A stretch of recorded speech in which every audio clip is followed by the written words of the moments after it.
नमस्कार, मैं हूं आपके साथ गौरव राजेंद्र। बुलेटिन की शुरुआत करते हैं। हरियाणा विधानसभा के बजट सत्र के 10वें दिन 4 विधेयक पास हुए। हरियाणा शव सम्मान निपटान विधेयक के तहत अब लोग सड़क पर शव रखकर प्रदर्शन नहीं कर पाएंगे। कानून नहीं मानने पर 6 महीने से 3 साल तक की कैद और 1 लाख रुपए के जुर्माने का प्रावधान है।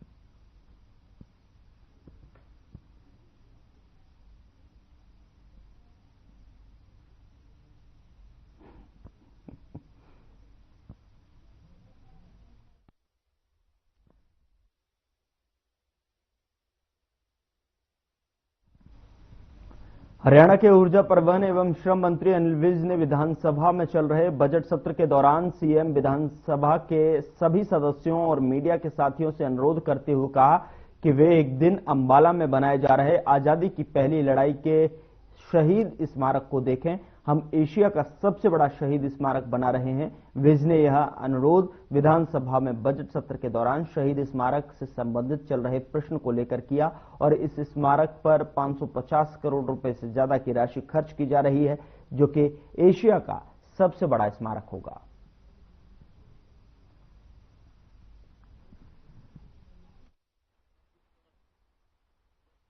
स्मारक बन रहा है, उसकी बात की है। मैं चाहता हूं कि मैं थोड़ा सा उसके बारे में बता दूं। 1857 की आजादी की जो पहली लड़ाई हुई है, उसकी याद में अंबाला में लगभग 550 करोड़ रुपए की लागत से एशिया का सबसे बड़ा स्मारक वहां पर बनाया जा रहा है। और उस स्मारक में जो आदरणीय सदस्य की बात है राव तुलाराम जी के बारे में, उनके बारे में भी दिखाया जा रहा है। बहुत अच्छे ढंग से उसके बारे में दिखाया गया है। उस स्मारक में हिंदुस्तान में जहां जहां पर 1857 की लड़ाई हुई, चाहे झांसी की रानी लड़ी, चाहे तांत्या टोपे लड़े, चाहे जहां जहां पर भी हुई, गुजरात में हुई, हैदराबाद में हुई, आगरा में हुई लड़ाई, हरियाणा में हुई, मेरठ में हुई, पानीपत में हुई, अहीरवाल में हुई, सर वो सारे लाइव क्रिएट किए जा रहे हैं।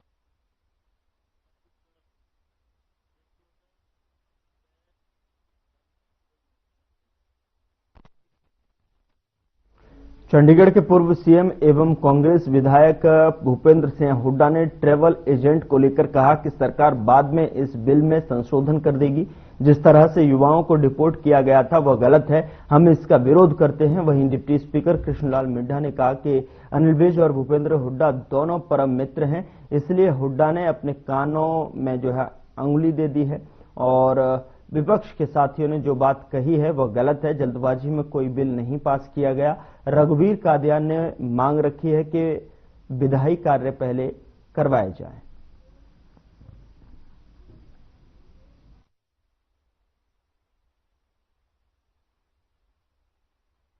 ये बात जो हमारे साथियों ने कही है गलत कही है। ऐसा कोई विषय नहीं है कि जल्दबाजी में बिल को पास किया जा रहा है। अगर वो पीछे देखें, जो पूर्व में उनका राज रहा तब उन्होंने किस प्रकार से बिलों को पास किया, वो भी कोई आप लोगों से छुपा हुआ नहीं है।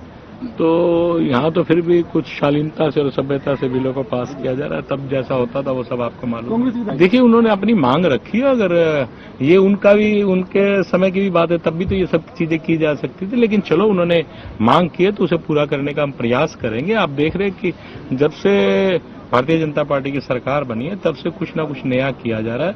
पहले विधायकों को इतना समय नहीं मिलता था, आज लगभग 20 मिनट के आसपास एक विधायक को समय मिला, चाहे वो बजट की बात हो, चाहे वो गवर्नर साहब के एड्रेस पे बोलने की बात हो या प्रश्नकाल की बात हो, लगभग 20 मिनट से ऊपर ही समय मिला। चलो, ऐसा है, जो बातें उस दिन थी आज भी वही हैं, कोई उन बातों में तब्दीली नहीं है।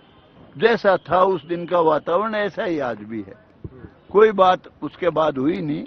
मुझे बुलाया था, मुख्यमंत्री जी ने कहा, मुख्यमंत्री जी को भी पता नहीं था। वो कह रहे थे जी, मुझे भी कहा गया कि जी चाय पी लो। वो मुझे ले गए कि चाय नीचे पीनी है, चाय लाइब्रेरी में। मुख्यमंत्री है, कैसे मना करूं? वैसे भी किसी को मना नहीं करते, आप भी कह दो चलो जी चाय पियेंगे। नीचे गया तो वहां जलेबी रखी थी, तो मैं फौरन वहां से उठ के आ गया। मेरी कोई खटास नहीं, कुछ नहीं, कोई बात नहीं किसी तरह की। ये तो हर इंसान का अपना अपना जीने का तरीका है। कोई किसी तरह से जिंदा है, कोई किसी तरह से जिंदा है, कोई किस तरह का समय गुजार रहा है। किसी को बहुत इज्जत प्यारी है, किसी को पैसा प्यारा है, किसी को कुछ प्यारा है। बिल तो एक गैम्बलिंग का था, एक जो बाहर भेजने का था, ये थे अच्छे हैं, इनको और स्ट्रांग बनाना चाहिए। ठीक है, ये जरूरी है। ट्रैवल एजेंट्स का बिल है, उसके अलावा गैम्बलिंग कुछ सुझाव और दिए हैं तो चीफ मिनिस्टर ने कहा बाद में अमेंडमेंट आ जाएंगी, इसको और सख्त बनाना चाहिए। हमने कहा था भाई इतनी जल्दी में पूरा डिसाइड होने की मेजोरिटी है, उन्होंने पास कर दिया, उन्होंने कहा जरूरत पड़ी तो अमेंडमेंट लाएंगे। पंचकुला में आयोजित शपथ ग्रहण समारोह के बाद यमुनानगर जगाधरी नगर निगम की मेयर सुमन बहमनी ने जो है निगम कार्यालय में अपना पदभार संभाल लिया है। आपको बता दें कि निगम कार्यालय के अंदर अपने परिवार के साथ आते हुए मेयर ने सबसे पहले कार्यालय की दहलीज पर माथा टेक निगम कार्यालय में प्रवेश किया। तो वहीं पूर्व कृषि मंत्री कमलपाल गुर्जर, जिला अध्यक्ष राजेश सप्रा, महामंत्री कृष्ण सिंगला और पूर्व चेयरमैन रोजी मालिक जो है आनंद ने मेयर को पदभार ग्रहण करवाया और इस मौके पर सभी पार्षद भी मौजूद रहे। आपको बता दें कि अपना कार्यभार संभालते ही मेयर सुमन बहमनी ने मीडिया से बातचीत करते हुए कहा कि विकास ही प्राथमिकता है, विकास ही विजन और विकास के संकल्प के साथ में हम सभी काम करेंगे। सभी अधिकारियों और पार्षदों के साथ और जनता के सहयोग से शहर को स्वच्छ और सुंदर शहर बनाया जाएगा।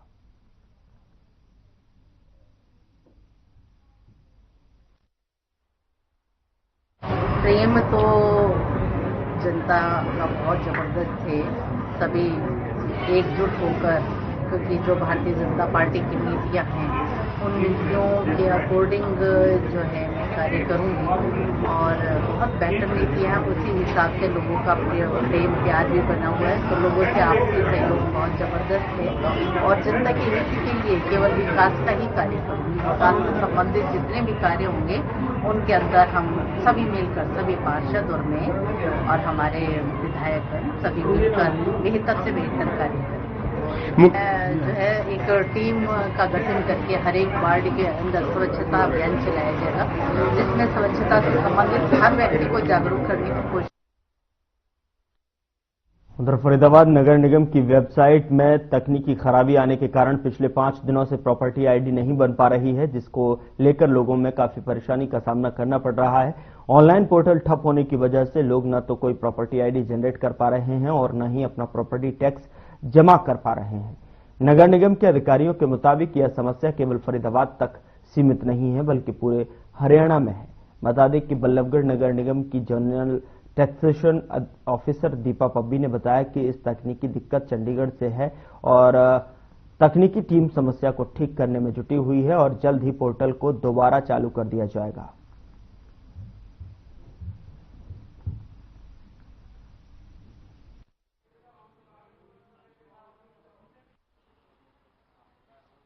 सभी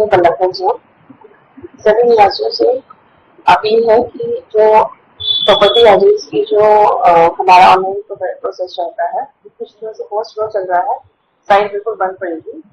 तो आज वो थोड़ा शुरू हुआ है, तो सभी से अपील है कि थोड़ा सा धैर्य रखें, धीरे धीरे सबका काम हो जाएगा और इस पे जितना हम कर सकेंगे उतनी ही तेजी से काम चलेगा। 4-5 दिन से चल रही है ये साइट बिल्कुल बंद है। ये ओवरऑल है चंडीगढ़ से ऑपरेट होता है और तो सभी पूरे हरियाणा में ही होता है।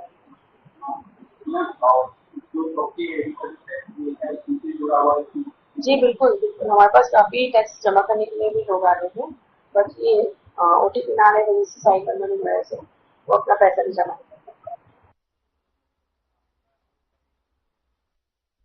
उधर नूह दंगों के आरोपी राजकुमार पांचाल उर्फ बिट्टू बजरंगी एक बार फिर से अपने विवादित बयानों को लेकर पुलिस के निशाने पर आ गए हैं। दरअसल आपको बता दें कि इस पर बिट्टू ने समाजवादी पार्टी के सांसद रामजीलाल सुमन कश्यप काटकर लाने वाले को जो है इनाम देने की घोषणा कर डाली है। बिट्टू ने यह बयान सोशल मीडिया पर जारी किया है और इसके बाद से पुलिस हरकत में आ गई है और इसके खिलाफ विभिन्न धाराओं में केस दर्ज कर लिया गया है। पुलिस के मुताबिक बिट्टू ने भड़काऊ बयान वाली वीडियो को जो है फेसबुक पर जो है पोस्ट किया और वीडियो में बजरंगी कहते हुए साफ तौर पर नजर आ रहे हैं कि वो सभी हिंदू भाइयों से अपील करते हैं कि जो भी समाजवादी पार्टी के नेता सांसद रामजीलाल सुमन की गर्दन काटेगा उसको गौरक्षा बजरंग दल फोर्स की ओर से जो है उचित इनाम दिया जाएगा। गौरक्षक बजरंग फोर्स के राष्ट्रीय अध्यक्ष बिट्टू बजरंगी ही हैं। बता दें कि फेसबुक पर वायरल हुई ये पोस्ट पुलिस अधिकारियों तक पहुंची। इसके बाद वीडियो को सारण थाना प्रभारी इंस्पेक्टर कृष्ण कुमार के सरकारी नंबर पर जो है व्हाट्सएप के जरिए भेजकर कार्रवाई के लिए कहा गया।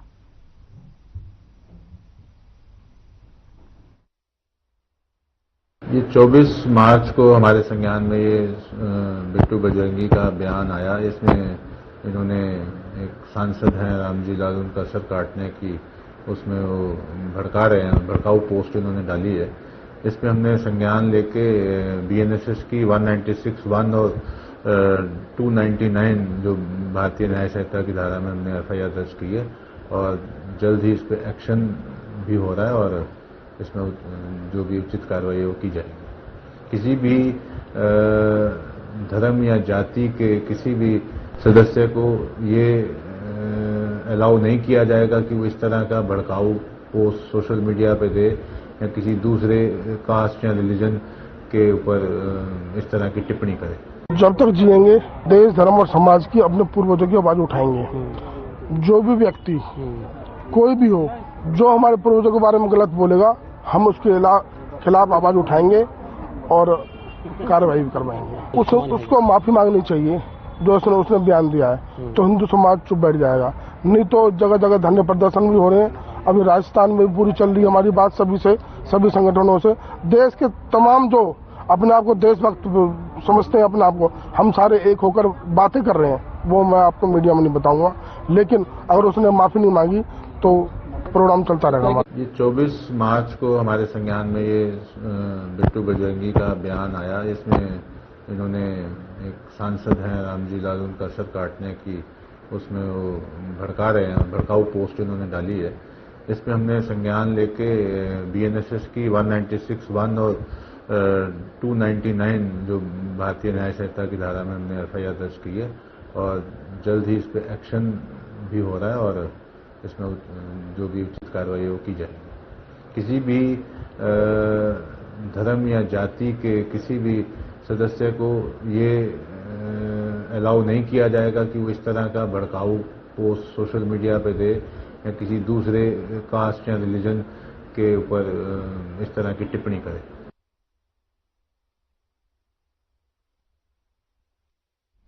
उधर हरियाणा की रेवाड़ी मंडी में किसान लगातार सरसों की फसल बेचने के लिए पहुंच रहे हैं, जहां पर सरकार ने इसका समर्थन मूल्य 5,950 रुपए प्रति क्विंटल के हिसाब से रखा है।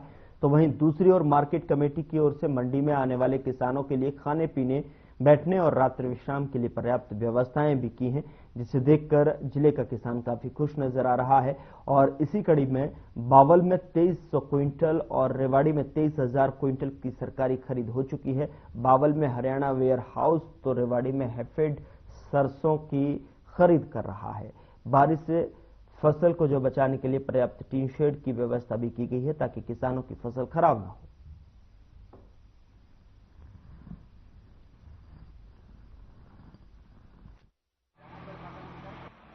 तो देखने में बहुत बढ़िया व्यवस्था दिख रही है। हाँ, वाटर कूलर है वो भी बढ़िया है और शौचालय व्यवस्था बहुत बढ़िया है।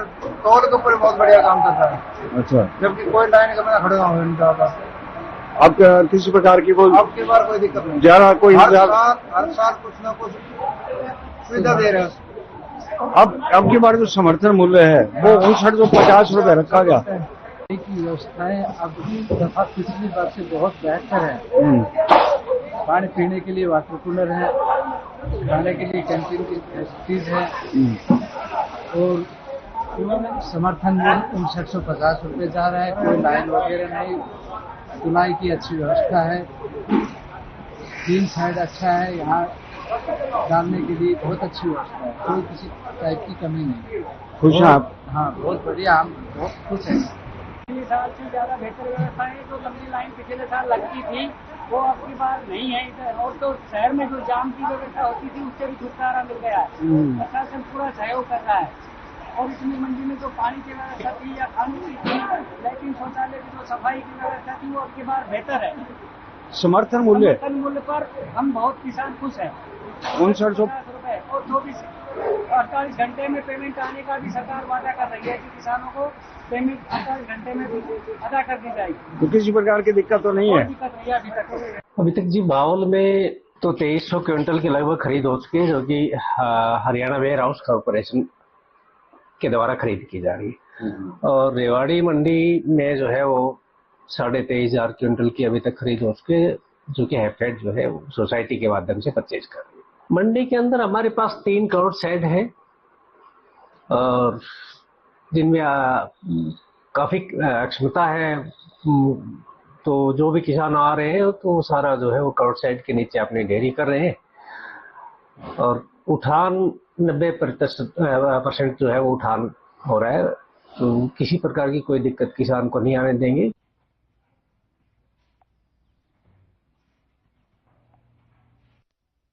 हिसार के नवनिर्वाचित महापौर प्रवीण पोपली ने नगर निगम में अपना कार्यभार संभाला और इस अवसर पर जो है पत्रकारों से बातचीत करते हुए प्रवीण पोपली ने कहा कि सीएम नायब सिंह और अन्य मंत्रीगणों के सानिध्य में हमारा शपथ ग्रहण समारोह हुआ था और साथ ही उन्होंने कहा कि मैं हिसार की जनता का धन्यवाद करता हूं जिन्होंने मुझे इतनी बड़ी जिम्मेदारी के योग्य समझा है। शहर को आवारा पशु मुक्त बनाने के अभियान पर बोलते हुए उन्होंने कहा कि इसके ऊपर काम कुछ हुआ है और कुछ बाकी है। इस पर अभियान को आगे बढ़ाने के लिए संबंधित अधिकारियों से बातचीत की जाएगी।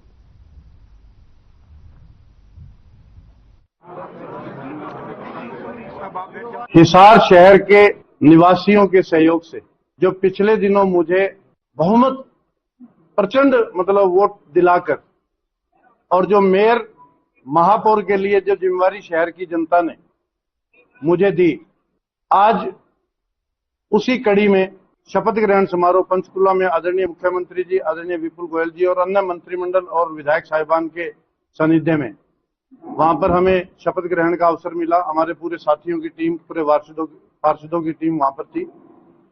आज निगम में जो पद ग्रहण करने का एक औपचारिक आज दिन है और आप सब लोग आए हैं। शहर के बहुत सारे लोग मुझे अपना आशीर्वाद देने साक्षात यहाँ पर पहुंचे हैं। जो उन्होंने मुझे इतनी बड़ी जिम्मेवारी के लिए उपयुक्त समझा, योग्य समझा और मुझे ये जिम्मेवारी दी।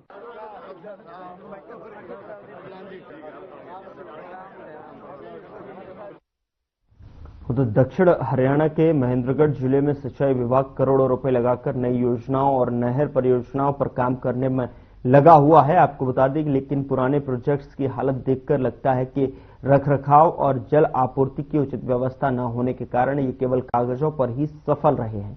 महेंद्रगढ़ जिले में वर्षों पहले बनाई गई कई नहरें और डिस्ट्रीब्यूटरी रखरखाव के अभाव में बेकार पड़ी हुई हैं। खेड़ी डिस्ट्रीब्यूटरी, झुक डिस्ट्रीब्यूटरी और अन्य नहरों की हालत यह बताने के लिए काफी है कि पानी के अभाव और सरकारी उदासीनता के कारण ये प्रोजेक्ट पूरी तरह से निष्क्रिय हो चुके हैं। सिंचाई विभाग कार्यकारी अभियंता राजेश यादव ने बताया कि विभाग की ओर से बारिश के मौसम में मिलने वाले अतिरिक्त पानी को जोहड़ों, दोहान और कृष्णावती नदी में छोड़ा जा रहा है, जिससे भूजल स्तर में काफी सुधार भी हुआ है।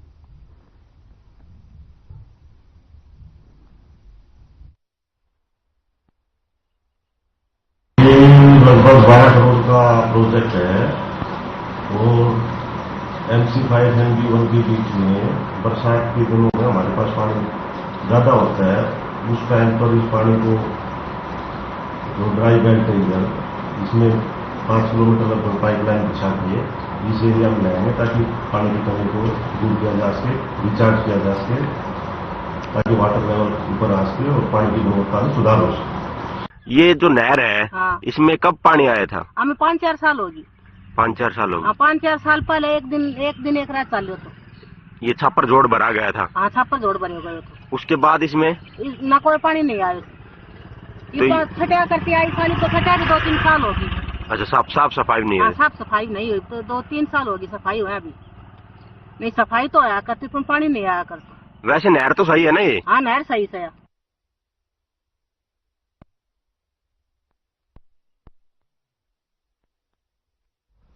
उधर पलवल नगर परिषद की तरफ से पलवल सोहना मार्ग पर चल रही अवैध रूप से मांस की दुकानों को सील किया गया है और आपको बता दें कि इस मौके पर भारी पुलिस बल भी तैनात रहा।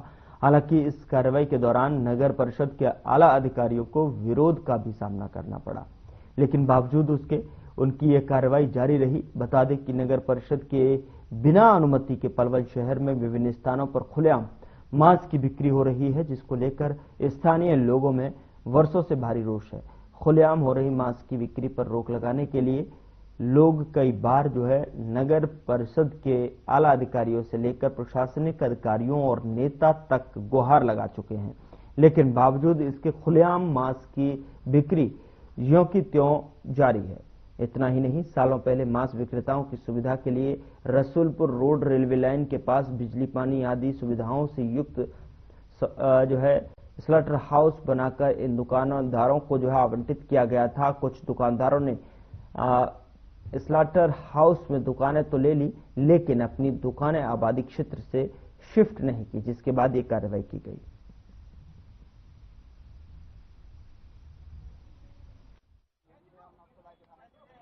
की तरफ से हमारे पास एक लेटर आया था कि कुछ दुकानें हैं जिनको सील किया जाना है, तो हमने इनको पुलिस हेल्प लेके उन्होंने दुकानों को हेल्प किया, हमने पुलिस हेल्प बताया। बताइए यार, काफी पुलिस फोर्स का भी इंतजाम किया गया, ऐसा क्या था? थोड़ा कंजेस्टेड एरिया, भीड़ भाड़ वाला एरिया, व्हीकल को भी हमने चलाना पड़ता था दोनों साइड से, इसलिए फिर हमने शांतिपूर्ण तरीके से। तो कौन से थाना क्षेत्र में आता है ये इलाका? थाना साइड के एरिया में आता है, मैं ऐसे तो सिटी हूँ, मेरे सेक्टर में आता था और ये हमने शांतिपूर्ण तरीके। हमारे यहाँ पे काफी दिनों शिकायत आ रही थी, पहले ये लोग कोर्ट में चले गए थे, कोर्ट ने स्टे दे दिया था इनको, अब इनका स्टे खत्म हो गया है और आज नगर परिषद ने और पुलिस की सहायता से 9 दुकानों को सील कर दिया गया है। उनको कई बार नोटिस दिए गए थे बंद करने के लिए भी कि आप बंद कर दीजिए या उसको बंद कीजिए, लेकिन इन लोगों ने नहीं माने, तो आज इनको सील कर दिया गया। तो कितनी दुकानें हैं जिनको लेकर ये लोग स्टे लेकर आए थे और कितनी दुकानों को सील किया गया? ये आज 9 दुकानें सील हो चुकी हैं, 2 दुकानें अभी ऐसी हैं जिन पे अभी कोर्ट की डेट अप्रैल में है, 25 अप्रैल की है, उन पे कार्रवाई 25 अप्रैल के बाद की है।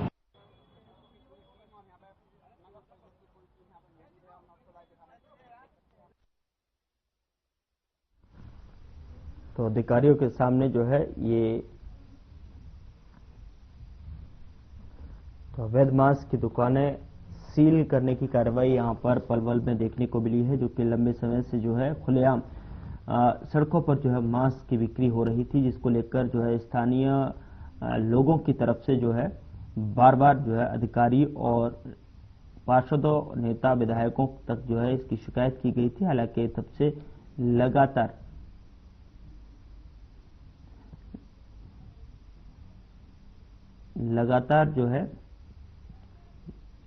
खुलेआम मांस की बिक्री हो रही थी, जिसको लेकर अवैध मांस की दुकानों पर यह कार्रवाई की गई है। नगर परिषद ने बड़ी कार्रवाई की है।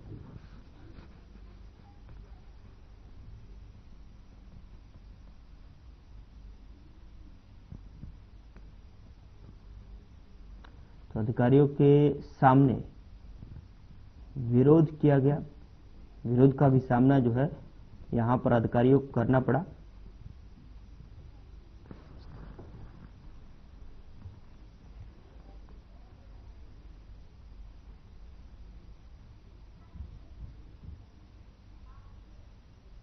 बुलेटिन में मेरे साथ इतना ही, पर अब वक्त हो चला है डॉक्टर राकेश गुप्ता के साथ हमारे खास कार्यक्रम प्लस माइनस का।